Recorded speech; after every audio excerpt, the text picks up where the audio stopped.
2021 ha sido un año intenso informativamente hablando, muy intenso. Por tal motivo, Radio Televisión Ceuta les va a ofrecer un resumen con las noticias más destacadas de los últimos 12 meses. ¡Comenzamos!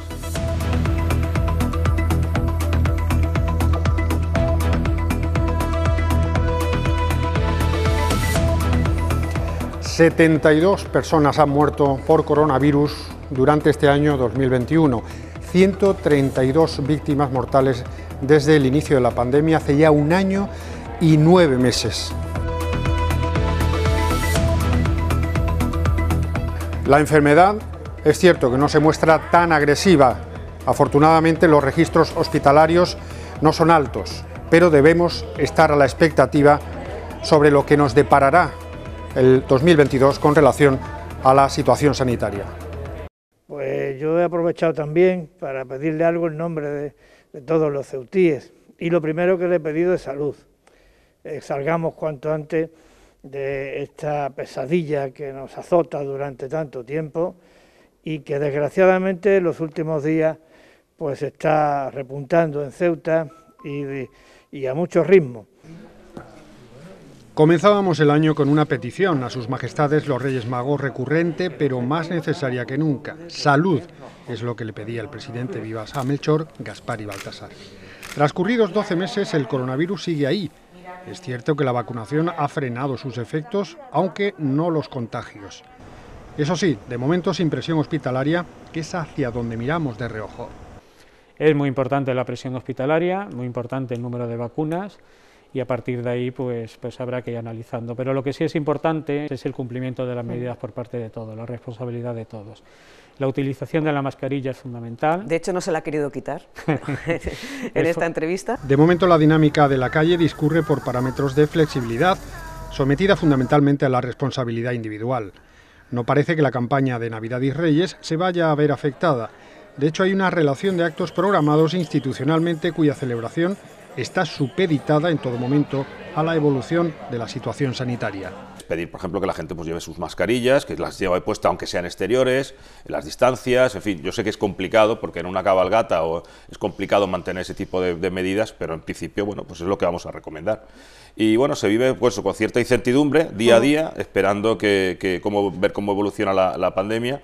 El 2021 ha sido el año de la vacuna y del pasaporte COVID. A principios de abril, Ceuta vivía una de sus situaciones más críticas. La incidencia acumulada superó en mucho la media nacional. Siendo la vuelta de vacaciones y la vuelta de personas que se incorporan de sus segundas residencias o simple y llanamente que vuelven a la actividad normal, pues lo que nos espera es una mayor interacción y una mayor movilidad que como hemos venido diciendo desde hace meses, es la movilidad de Ceuta es de las más altas de España. La ciudad debería plantearse realizar test de antígeno a las personas que vienen desde la península. Con todo, el presidente del gobierno se mostraba convencido de la inmunidad de rebaño que llegaría, dijo, en verano gracias a la intensificación del ritmo de vacunación. Pedro Sánchez ya adelantaba que no sería necesario prorrogar el estado de alarma más allá del 9 de mayo. Lograremos en consecuencia que el 70% de la población adulta, es decir, 33 millones de españoles y españolas, estén inmunizadas gracias a la vacuna a finales del mes de agosto. En junio, Sánchez anunciaría que desde el día 26 de ese mes dejaría de ser obligatorio el uso de las mascarillas en exteriores. Llevémosla con nosotros, no siempre puesta, pero con nosotros por si la podemos necesitar, y sobre todo que la sonrisa vuelva otra vez a nuestras calles. Próximo el día de San Juan, la situación sanitaria no daba tregua y los cálculos del gobierno de la ciudad alcanzaban más allá de la feria de agosto. No así para La Mochila. Noviembre quedaba lejos en el tiempo y cerca de las estimaciones más positivas. Las playas se van a acotar para evitar concentraciones y, por desgracia, bueno, pues poco más. Estamos buscando pues opciones para realizar pues alguna ofrenda, la ofrenda de flores, de forma ordenada. Ese tipo de cuestiones sí vamos a hacer algo, evidentemente. La Mochila, a lo mejor quizás en noviembre podamos hacer algo. Sí, yo espero que podamos hacer, ya en noviembre ya es unos meses, ya que más margen de tiempo, ¿no? El buen ritmo de vacunación junto a la caída de los indicadores fue paulatinamente provocando la relajación de las restricciones. Tanto es así que urgía volver a la nueva normalidad, y eso pasaba por recuperar dinámicas comerciales tradicionales como la Semana del Comercio o la Noche en Blanco. Eso sí, con restricciones horarias. Además, este año, un año importante, puesto que venimos de una época muy complicada, relativa a la pandemia y también a todos los hechos que ha sufrido la ciudad, con lo cual este tipo de iniciativas, al final, siempre que redunden en beneficio de los ciudadanos y en beneficio también, en este caso, del comercio, ¿no?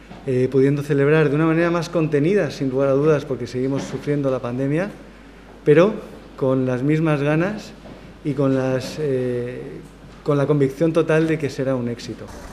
Es cierto que la llegada de nuevas oleadas venían condicionadas por la vacunación, una campaña que culminó con un porcentaje muy elevado de la población inmunizado con la pauta completa por sectores etarios de mayor a menor y que durante este mes de diciembre ha alcanzado también a más de 8.000 niños de entre 5 y 11 años, receptores de 6.000 dosis pediátricas.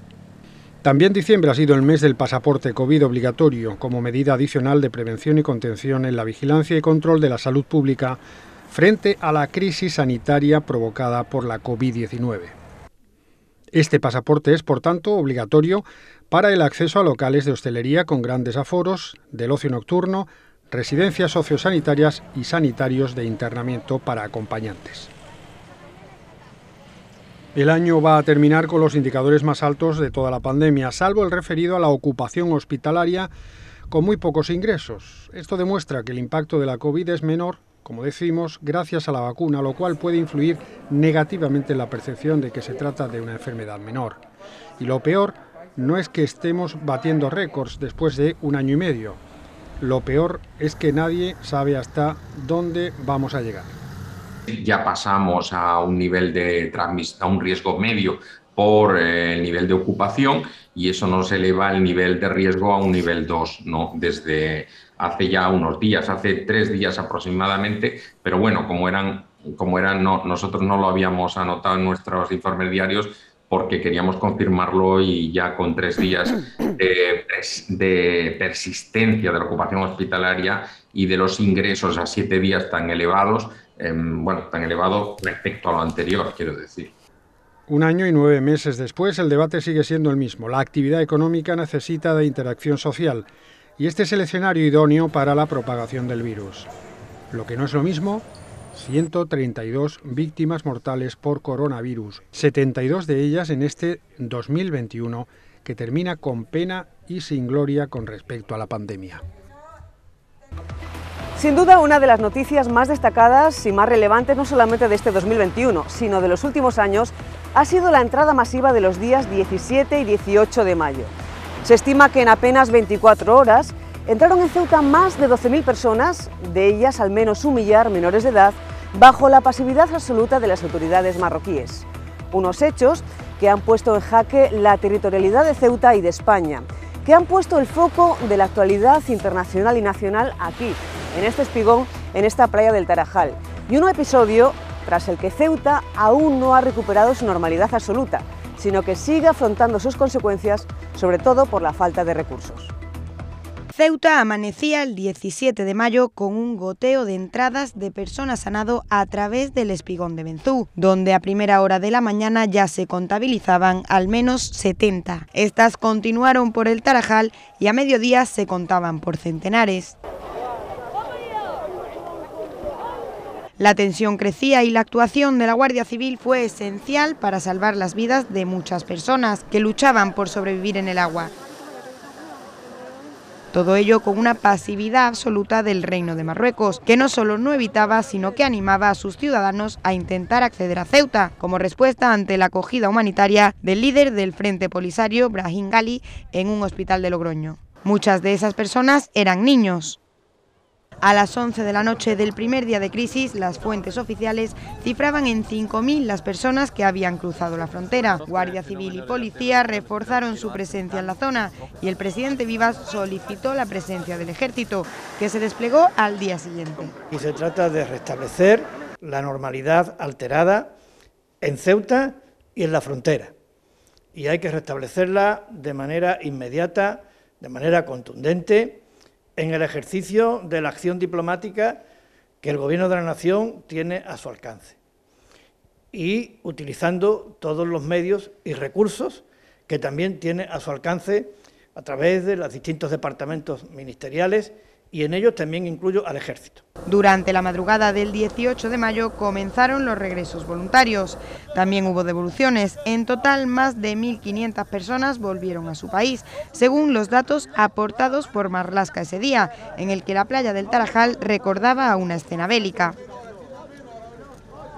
Ese mismo 18 de mayo, el presidente del Gobierno y el ministro del Interior viajaban a la ciudad en una muestra de su compromiso con Ceuta y anunciaban contundencia ante los hechos para garantizar la seguridad de la ciudad. Mi prioridad como presidente del Gobierno de España en estos momentos es la de garantizar el control del tránsito en la frontera con Marruecos, dotar a las ciudades de Ceuta y de Melilla de todos los medios necesarios para solventar la crisis humanitaria que supone esta llegada de personas y proceder a la devolución inmediata, repito, a la devolución inmediata de todo aquel que haya entrado irregularmente en Ceuta y Melilla, tal y como está previsto en los acuerdos que España tiene firmados con Marruecos desde hace años. También el líder de Vox, Santiago Abascal, decidió visitar Ceuta durante la crisis migratoria. Las personas llegadas durante esos días de incertidumbre y caos en la frontera fueron alojadas en las naves del Tarajal. Los menores de edad se trasladaron poco después al Polideportivo Santa Amelia y al albergue temporal de Piniers. El día 20 de mayo cesaban las entradas por la actuación del país vecino y el Ministerio del Interior cifraba en 6.000 los retornos. El balance final de esos días fue la entrada de más de 10.000 personas, al menos 1.000 de ellas menores de edad. También hubo que lamentar varias muertes, al menos 3 de personas que no consiguieron alcanzar a nado las costas de Ceuta y cuyos cuerpos aparecieron días más tarde en las diferentes playas de la ciudad. Una vez frenadas las entradas de personas desde el país vecino, tocaba trabajar para que Ceuta volviera a la normalidad, con una prioridad clara: los menores. Menores sobre los que las autoridades opinaban debían estar con sus padres, anunciando así la intención del Gobierno de que estos fueran devueltos lo antes posible a su país con sus familias. Una segunda visita de Santiago Abascal a Ceuta y la convocatoria de una manifestación denegada por la delegación del Gobierno, además de la congregación de varias personas para protestar por la estancia del líder de la ultraderecha en Ceuta, terminó en fuertes disturbios frente al Hotel Muralla, heridos y al menos una detención. La ciudad publicaba una declaración institucional sobre la integridad territorial de Ceuta, firmada por todos los grupos políticos excepto Vox. Afirmamos que ni en la Asamblea ni en el conjunto de la sociedad ceutí existe ninguna quinta columna, que todos los ceutíes, cristianos, musulmanes, judíos e hindúes, somos y nos sentimos españoles por encima de cualquier otra condición y que estamos todos dispuestos a defender desde la unidad la españolidad de nuestra tierra. Nos parecen ilegítimas las conductas encaminadas a sacar provecho partidista a costa de debilitar los pilares en los que se sustenta nuestra sociedad. La unidad de todos los ceutíes en la defensa de la españolidad, la solidaridad del resto de los españoles, el preciado bien de la convivencia. Valores que debemos defender siempre, pero sobre todo en unos momentos como los que vivimos, unos momentos en los que se intenta poner en jaque nuestra integridad territorial y en riesgo la estabilidad de Ceuta. Más tarde, con la situación más calmada, fue el líder de la oposición, Pablo Casado, quien visitaba la ciudad para mostrar su apoyo a Ceuta. Que a Ceuta, es decir, a España, es decir, a Europa, se tiene que entrar de forma regular. Los secretarios de Estado de Política Territorial y la Unión Europea igualmente viajaron a Ceuta y fue un momento clave para el debate sobre la supresión de la excepcionalidad de Schengen en Ceuta y el anuncio de un plan estratégico para nuestra ciudad. El Gobierno, tengo que decir, que está considerando la aplicación íntegra, el que se suprima el régimen especial que se dispuso cuando España ingresó en Schengen, que fue posterior a la Unión Europea, con lo cual el control fronterizo pasaría a estar en la frontera con Marruecos. El Gobierno ha puesto en marcha, residenciado en el Ministerio de Política Territorial, un plan para coordinar, plan estratégico para coordinar a través de esas personas que están en el Ministerio y evidentemente a través de la delegación del Gobierno, para coordinar todas las políticas sectoriales que la Administración General del Estado hace y lleva a cabo en el territorio. También estuvo presente en Ceuta el que fuera el defensor del pueblo, Fernández Maruán, que se mostró en contra de las devoluciones de menores y aplaudió el acuerdo para trasladar a 200 niños a diferentes comunidades autónomas. El día 13 de agosto, la ciudad y la delegación del Gobierno, a través de un dispositivo conjunto y siguiendo las disposiciones del Ministerio del Interior, comenzaron con la repatriación de los menores llegados meses atrás, durante los sucesos acontecidos en mayo. Varias organizaciones pro derechos humanos denunciaron estas repatriaciones. Un cuarto de los perfiles que llevamos entrevistados han sufrido maltrato o abuso en origen. O sea, no se pueden permitir retornos a nivel masivo, tendría que evaluarse cada caso personalmente y ves que las condiciones de protección de menor o el interés superior del menor se cumplen. Y fueron paralizadas por la justicia por no respetar la ley de extranjería y no estudiar en cada caso si el interés del menor era o no volver a su país, además de no presentar garantías para estos. Vivas viajaba ese mismo mes a Madrid para reunirse con el presidente del Gobierno y tratar la situación. Ambos mantuvieron un encuentro en el que acordaron seguir adelante con las repatriaciones, pero ahora sí, adaptándolas a la legalidad vigente, lo que supone poner en conocimiento de los menores el proceso y realizar expedientes individualizados. Evidentemente habrá que retornar a los menores a Marruecos de acuerdo con la interpretación que de las leyes hagan los tribunales de justicia, hagan los jueces. Y el Estado, insisto, a través del presidente del Gobierno, se compromete a fortalecer cuantos recursos y medios sean necesarios para poder cumplir con este objetivo que en interés del menor hemos establecido. Con la intención de poder llevar a cabo las citadas devoluciones, ambas administraciones, local y nacional, se pusieron manos a la obra y reforzaron el personal de extranjería, en el caso de la AGE, así como el del área de menores, con el fin de estudiar detenidamente la situación de cada uno de los niños. En lo relativo a la investigación judicial, la delegada del Gobierno fue llamada a declarar ante el juez como investigada por las repatriaciones. Lo agradezco muchísimo. De momento, los informes siguen realizándose y la vuelta de los menores a su país paralizada, sin que ninguna de las administraciones haya puesto fecha a la solución de esta situación. En lo relativo al plan estratégico para Ceuta, sí hay fecha. El anuncio lo daba el secretario de Estado de Política Territorial durante su última visita a Ceuta este año, el día 15 de diciembre. Este encargo que ha realizado el Ministerio de Política Territorial prevé que la documentación que conformará estos planes esté preparada a finales del mes de junio del año 2022. Eso sí, poco se sabe sobre las medidas que reflejará el documento, ni la decisión que se tomará finalmente sobre la excepcionalidad o no de Schengen en Ceuta. Y en el panorama político local, en este 2021, hemos vivido la desaparición de una formación política, como Caballas, refundada ahora en Ceuta ya. Eso ha llevado consigo un cambio de liderazgo, que ha pasado de Mohamed Ali a Mohamed Mustafa. Además, en este 2021 también ha habido un relevo al frente de otra formación política, de otro partido como es el PSOE, tras la marcha de Manuel Hernández y la llegada a la Secretaría General de Juan Gutiérrez. Era en septiembre cuando Manuel Hernández anunciaba que no se volvería a presentar a la Secretaría General del PSOE, aludiendo a motivos personales. Habían pasado más de 6 años desde que accedió a este puesto. En ese tiempo, Hernández logró convertirse en el líder de la oposición en la Asamblea, incrementó el número de diputados de su formación en el Palacio Autonómico y consiguió que el PSOE volviera a hacerse con la representación de los ceutíes en Congreso y Senado. Tengo que decir de que yo me encuentro satisfecho con la labor que he realizado junto a mi equipo a lo largo de estos 4 últimos años, pero tengo que decir que en total he estado 6 años y 3 meses y 13 días al frente de la Secretaría General del partido. Indudablemente ha sido un compromiso para que el partido se situara realmente en el eje central de la política ceutí. Lo hemos conseguido a lo largo de estos años.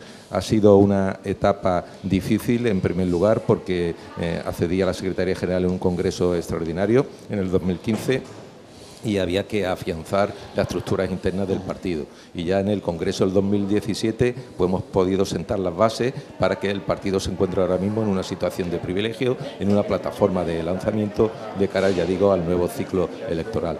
A través de una candidatura única y de consenso en el 12º Congreso Regional, el sindicalista de la UGT y diputado del PSOE en la Asamblea, Juan Gutiérrez, se convertía en secretario general de los socialistas ceutíes.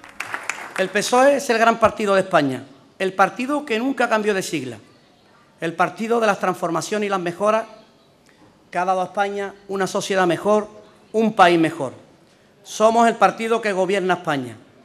Ahora le toca a Ceuta, porque queremos una Ceuta mejor. El PSOE de Ceuta en este Congreso Regional ha demostrado hoy que por encima de todo está Ceuta, compañeros y compañeras. Ceuta es nuestro principio y nuestra vida, al servicio de Ceuta, al servicio de su gente. Mañana, compañeros y compañeras, comenzaremos a recorrer el camino de vuelta al gobierno de la ciudad, juntos, fuertes y siempre socialistas. Tras el Congreso, Gutiérrez sustituyó a Hernández como portavoz de los socialistas en la Asamblea. Otro cambio de liderazgo en la política local ha sido el experimentado en otro partido de la oposición, aunque en este caso el cambio ha sido más profundo, pues ha llevado consigo la refundación de la propia formación política. Nos referimos a Caballas, ahora conocida como Ceuta Ya. El que fuera líder primero de UDC y más tarde de Caballas, Mohamed Ali, anunciaba semanas antes de la refundación que dejaba todos sus cargos orgánicos e institucionales tras casi 20 años como diputado en la Asamblea de Ceuta. No, ha sido una decisión meditada, reflexionada y yo creo que desde la responsabilidad para que pues lo que queda de legislatura pues se pueda desarrollar de una forma efectiva, práctica y sobre todo comunicativa para la ciudadanía, el proyecto político que queremos y creemos que es bueno para la ciudad, ¿no? Por lo tanto, es un paso al lado para que generar ilusión, ampliar el espacio y sobre todo pues para que podamos crecer en las próximas elecciones. Así las cosas, Mohamed Mustafa, politólogo experto en estrategia y comunicación política, se convertía en el líder de la nueva formación Ceuta Ya. Prometo servir fielmente a España y a la ciudad de Ceuta, acatar la Constitución y el Estatuto de Autonomía, guardar y hacer guardar las leyes, respetar los derechos y las libertades de los ciudadanos, guardar fidelidad al Rey y cumplir fielmente las funciones de diputado de la Asamblea de la Ciudad Autónoma de Ceuta. Y pasaba a ocupar el escaño de Ali en la Asamblea tras la renuncia de todos cuantos le precedían en la lista con que Caballas se presentó a las últimas elecciones. Hoy tomo posesión no como el diputado única y exclusivamente de las personas que nos han votado, sino quiero comportarme como el diputado de las 85.000 personas que viven en Ceuta, que voy a trabajar por Ceuta, que me voy a sacrificar por Ceuta, que todo lo que haga será en el interés de nuestra ciudad.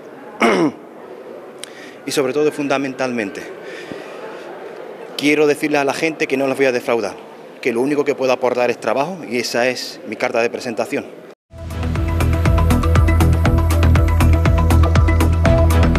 La Biblioteca Pública de Ceuta ha sido el escenario elegido para materializar el acuerdo en virtud del cual la familia de Bartolomé Ros hacía entrega del fondo fotográfico del artista al Archivo General de la ciudad, que es ahora el encargado de su custodia. Un archivo fotográfico, el de Bartolomé Ros, que es uno de los más importantes de los años 20 del siglo pasado. El Archivo General de Ceuta cuenta con una de las colecciones fotográficas en blanco y negro más importantes del siglo XX en España. Y todo ello gracias a la firma del acuerdo de depósito del Fondo Bartolomé Ros de negativos entre el consejero de Educación y Cultura, Carlos Rontomé, y la hija de Bartolomé Ros, Rosa Ros, como conservadora del fondo.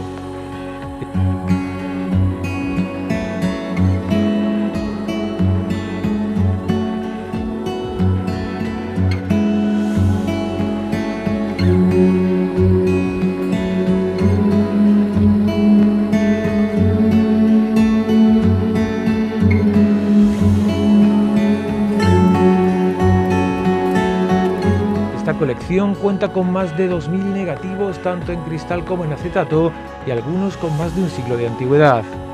Rosa Ros afirmó estar convencida de que Ceuta es el mejor sitio donde puede estar la obra de su padre.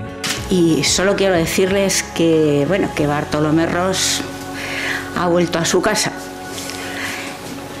Él llegó aquí siendo un niño y Ceuta siempre os puedo asegurar que la llevó en el corazón. El presidente de la ciudad también estuvo presente en este acto. Juan Vivas destacó la importancia de esta firma para Ceuta, añadiendo además que con esta aportación el Archivo General salía fortalecido. Hoy es un día importante.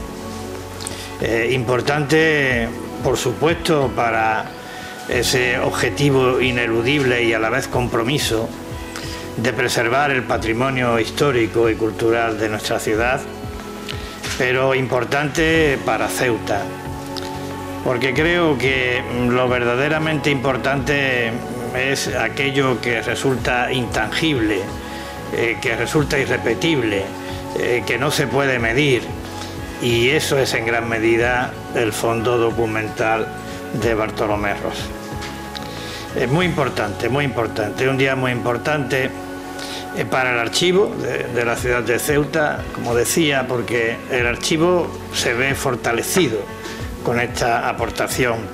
Es como si se le inyectaran nuevas energías, nuevos cometidos, nuevos motivos para seguir adelante, porque es un archivo que se enriquece con una colección inigualable, inalcanzable para Ceuta sin duda alguna, también en gran medida para el conjunto de España, y porque aumenta enormemente su potencial de posibilidades de aprovechamiento, de utilización y de ponerlo al servicio de la historia, de la ciencia, de la cultura y del conocimiento.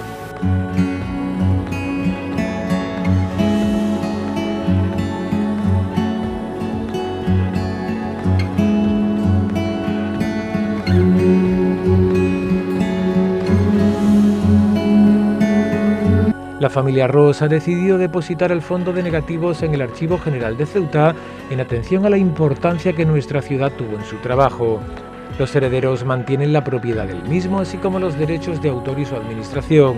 El archivo, por su parte, pasa a custodiar el fondo original. Su uso se hará a través de una digitalización para que los originales no se deterioren. Así, cualquier interesado podrá disfrutar de esta magnífica colección en las que hay imágenes de paisajes y edificios de Ceuta, Tetuán, Xagüen o Melilla, así como reportajes de gran trascendencia histórica, como la primera jura de bandera de la Legión o los preparativos del desembarco de Alhucemas. Yo ya voy cumpliendo años y realmente creo que ha llegado el momento de poner esto en manos de profesionales. Y yo no he encontrado mejores profesionales que los de Ceuta. Así que este comodato con Ceuta, quiero que sepáis todos que lo firmo convencida de que es lo mejor que puedo hacer.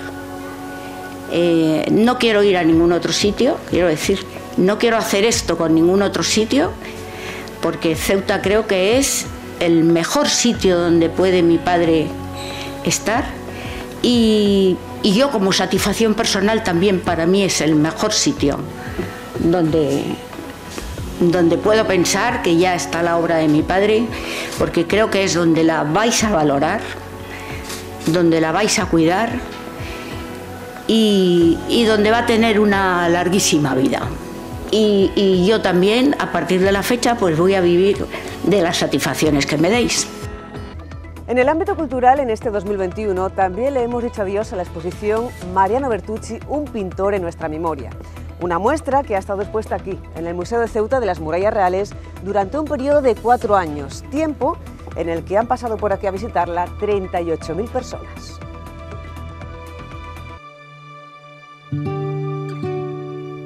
A finales de abril se clausuraba la muestra Mariano Bertucci, un pintor en la memoria, después de 4 años en el Museo de Ceuta en las Murallas Reales y después de haber sido visitada por 38.000 personas en ese tiempo. Una exposición que ha sido todo un referente y un icono de la presencia de España en Marruecos y que fue organizada en su día por el Servicio de Museos con mucha ilusión para poner en valor la obra del pintor del Protectorado y todas sus facetas artísticas.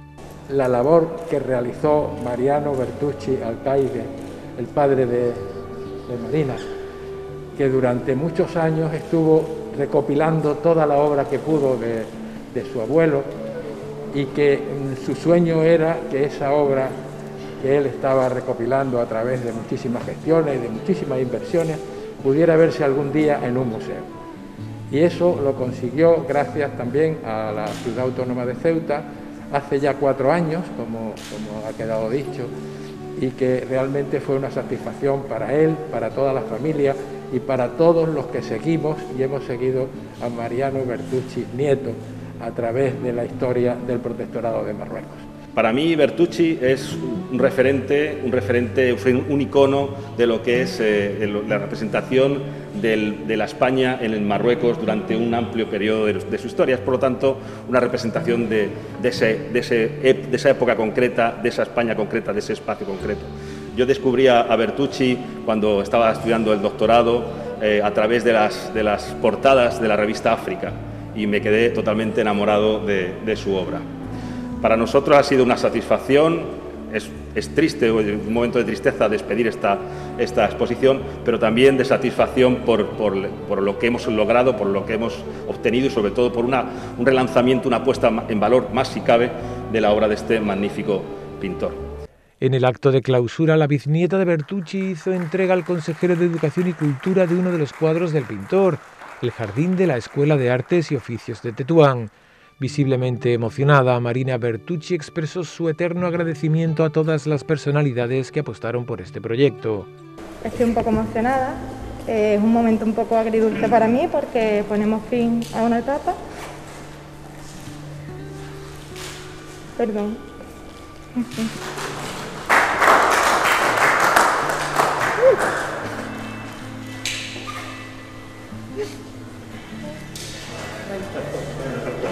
No, venga. Me pongo... No pasa nada. Me emociona porque, como ya sabemos, solo comenzó mi padre, junto a muchos de vosotros, y os estoy eternamente agradecida a todas las personalidades que han apostado por este proyecto y que han confiado y han puesto un pequeño gran sello de Bertucci aquí. Así que estamos muy agradecidos por parte de toda mi familia. Por su parte, el investigador José Antonio Pleguezuelos destacó que el trabajo había merecido la pena, ya que se había logrado una muestra única e irrepetible. Yo tengo el corazón, de verdad, partido lo tengo por 2 circunstancias. Primero, porque desaparece una obra de Ceuta, no desaparece, yo sé que va a siempre estar en la memoria de los ceutíes esta exposición, esta muestra, que para mí ha sido única, irrepetible. Y también como ceutí que soy, me duele muchísimo que la exposición, que la muestra salga aquí de Ceuta. Pero también comprendo que la vida evoluciona, que las circunstancias que hemos tenido también y que todo va cambiando en la vida. Nada es estable, todo es que evoluciona, todo cambia y todo va por otros caminos.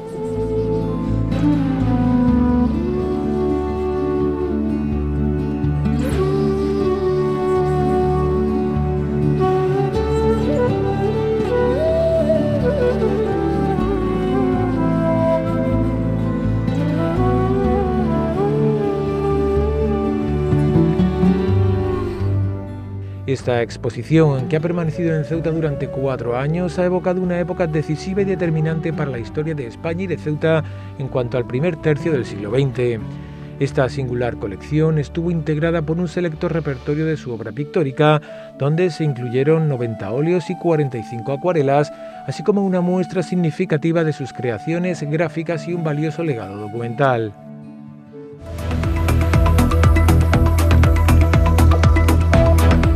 La agrupación deportiva Ceuta está disfrutando en este año 2021, que ahora se acaba, de la Segunda División B, la ahora denominada Segunda Real Federación Española de Fútbol. Tras una larga travesía por el desierto de la Tercera División, el pasado mes de junio el equipo ceutí conseguía el ansiado ascenso de categoría. Un ascenso que no se olvidará fácilmente después de lograrlo tras 3 finales de infarto. Benji juega en corto ahora con Reina, ahí está Alberto Reina. El centro de Reina a la frontal, toca Jaime, se escapa, sigue el peligro, Capa va a jugar con Benji, Benji la cuelga, segundo palo. ¡Gol! ¡Gol! ¡Gol! ¡Gol! ¡Gol! ¡Gol de Mizu! ¡Minuto 89! ¡Otra vez! ¡Ha marcado Mizu! ¡Ha marcado Mizu! ¡Ha marcado el 30 minuto 89 de de partido, el Ceuta se va a Segunda Real Federación Española de Fútbol. Este gol puede valer el ascenso. Este gol puede valer el ascenso. Marcó el Ceuta. 90 ya de partido.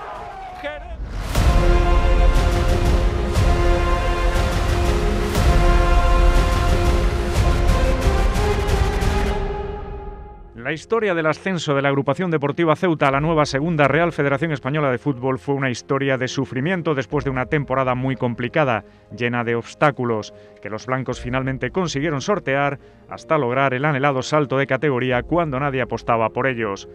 José Juan Romero y sus futbolistas nunca dejaron de creer. A pesar de todas las adversidades que se encontraron en el camino, se aferraron a sus opciones y se salieron con la suya.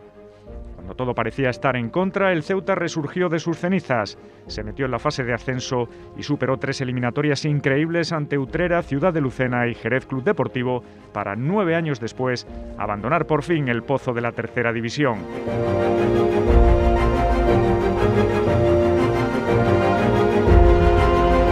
Después de entrar como el último de su grupo en las eliminatorias finales, el Ceuta se las vio primero con el Utrera en un partido que iba ganando por 3-0 y en el que terminó empatando a 3 y pidiendo la hora en la prórroga, en la que se mantuvo la igualada a 3 que les valía a los locales por haber quedado por delante de los utreranos en la fase anterior.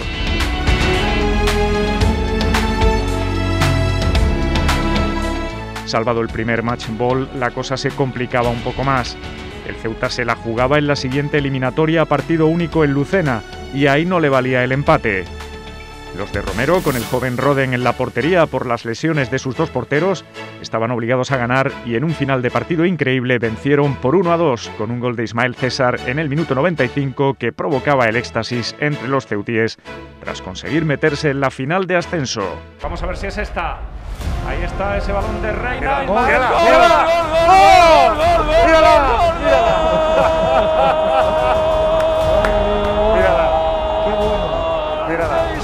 Esto es fútbol, señores. Gol del Ceuta, gol del Ceuta, gol del Ceuta. Final del partido. Final del partido. Final. El Ceuta clasificado. Increíble final. Miren a José Juan Romero, no se lo cree. Madre mía lo que ha hecho Ismael César. Cómo se ha llevado el partido el Ceuta en el último suspiro. Quedaba el más difícil todavía, ganarle al histórico Jerez Club Deportivo en su campo. Y el Ceuta volvió a hacerlo. Arropado por unos 200 aficionados ceutíes, los blancos tomaron el estadio La Juventud y celebraron su ansiado ascenso gracias a un gol de Misfut en el minuto 90. Era el justo desenlace de un partido en el que los de José Juan Romero realizaron una gran primera parte y tuvieron la situación controlada en la segunda, hasta que otra vez in extremis llegaba un gol que valía un ascenso. El centro de Reina a la frontal, toca Jaime, ese escapa, sigue el peligro, Capa va a jugar con Benji, Benji la cuelga, segundo palo. ¡Gol!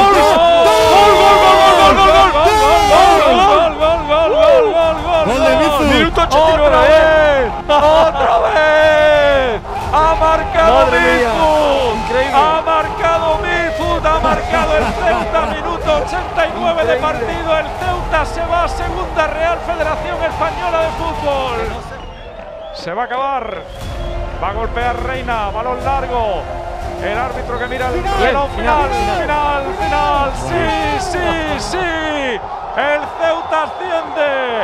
El Ceuta Segunda Real Federación Española de Fútbol. La verdad que esto es todo lo que hemos trabajado toda la temporada. La verdad que la sensación de encima de la manera que ha sido en el minuto 69 yo creo que es el gol soñado. Dedicárselo a una ciudad que cuando estás allí te das cuenta lo ninguneada que está en todos los aspectos y que bueno, que aquí para toda la vida vaya a tener un caballo más, que ya tenía vuestro equipo donde merecía estar hace mucho tiempo y que gracias por todo lo que me habéis dado. Mira ahí, a la brava, y eso es Ceuta. Dar las gracias a mi familia, gracias a Dios, a toda mi familia, a mis padres en especial, a mi mujer, a mi niño que está en camino, que los amo, a toda la afición de Ceuta, a la ciudad de Ceuta, al presidente, a la consejera, al presidente de la Federación Antonio que está aquí con nosotros, A todo el mundo simplemente muchas gracias, gracias por creer en nosotros, gracias por confiar.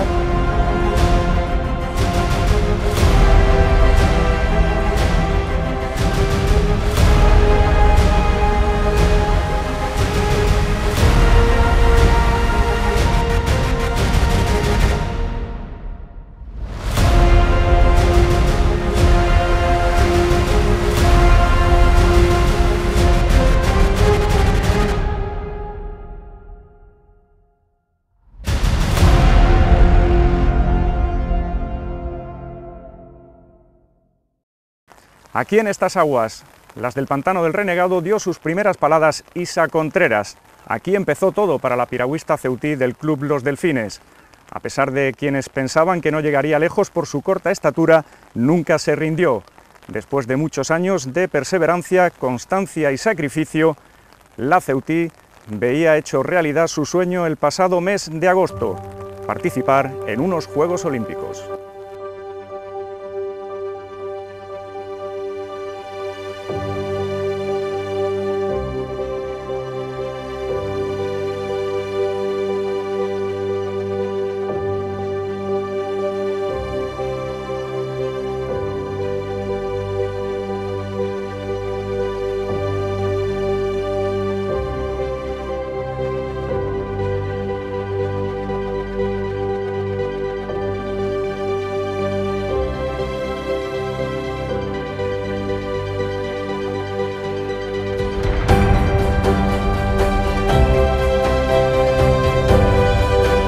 El 2021 será un año inolvidable para la piragüista ceutí del Club Los Delfines, Isa Contreras, con momentos que quedarán grabados para siempre en su memoria. El 13 de mayo, después de muchos años de entrega y sacrificio, la palista ceutí conseguía la clasificación para los Juegos Olímpicos de Tokio, aplazados el año antes por la pandemia, en el preolímpico de Szeged, en Hungría, donde se imponía en la final de la modalidad K1 500. Creo que nos vamos para Tokio. En serio, yo es que no soy capaz de verlo desde aquí, serán los nervios. Ahí tenemos en la calle número 7 a Isa Contreras, el ritmo de parada de la técnica. Ahora mismo va primera, si ves las líneas de huella, sigue primera, primera. Ya está. Y nos vamos a Tokio. Sí, nos vamos. Bien, sí señor. Bien. Ole, Isa Contreras clasificada para los Juegos Olímpicos de Tokio como primera clasificada. Qué gana teníamos de contar esto, cuánto se lo merecía. Vemos a la familia. I don't know, say I'm very happy. How does that feel? Yes. How do you feel to go to the Olympics? I don't know. You're exhausted. Congratulations. Thank you. ¡Ay, qué bien, hija! ¡Qué alegría más grande! Qué alegría, ¿eh? ¿Qué le diría ahora si pudiera hablar con ella, con Isa Contreras? ¡Ay, me la comería! Me la comería, ella lo sabe que yo me la como. Ahora mismo mi hermana está plena. Bueno, ahora mismo yo creo que no es persona. Vamos, no somos personas nosotros, pero estamos aquí, cuanto más ella, que es su sueño. Es que son muchas horas de entrenamiento, muchas horas de muchos días sin vernos a nosotros por sacrificar y por estar pendiente de sus entrenamientos. Isa es grande, muy grande, más grande que todas las que estaban ahí. Por todo, Isa, es que es por todo. Vamos a ver, mira, la mayoría de las personas que son compañeras de Isa, que están en este momento en esa competición, están por plus, contratadas profesionalmente. Jamás Isa ha pensado en moverse de su club y de su ciudad. ¿Te parece poco la grandeza? Sin cobrar ni una sola peseta.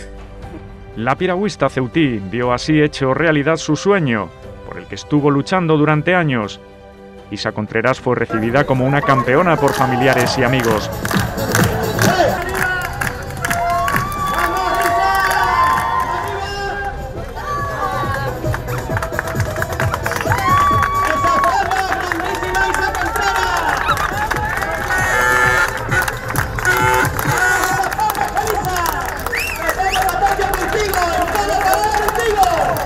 La verdad es que no me esperaba esperaba tanto, esperaba un poco a mi familia y poco más, y la verdad es que ha sido increíble.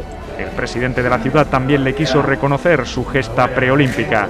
Tokio, el sueño olímpico, esperaba a la pequeña gran mujer que un día decidió dedicar su vida al deporte de la piragua.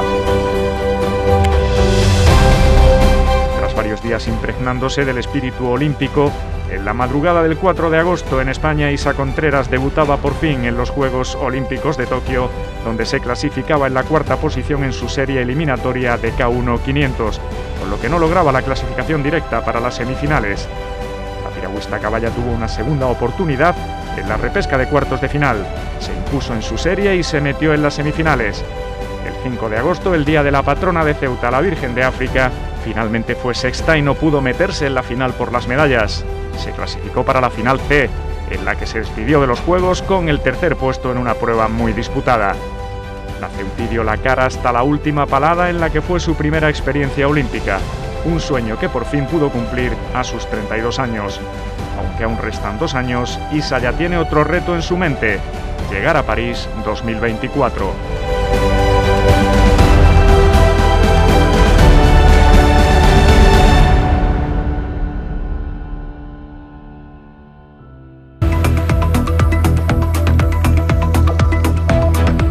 Y ya nos vamos. Esperamos que este programa haya servido al menos para repasar algunas de las noticias más destacadas de este 2021.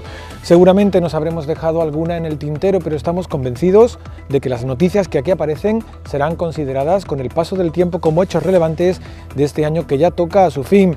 Ya solo nos queda despedirnos, desearles una buena salida y entrada de año y un próspero año nuevo 2022. Lo dicho, que sean felices. Adiós.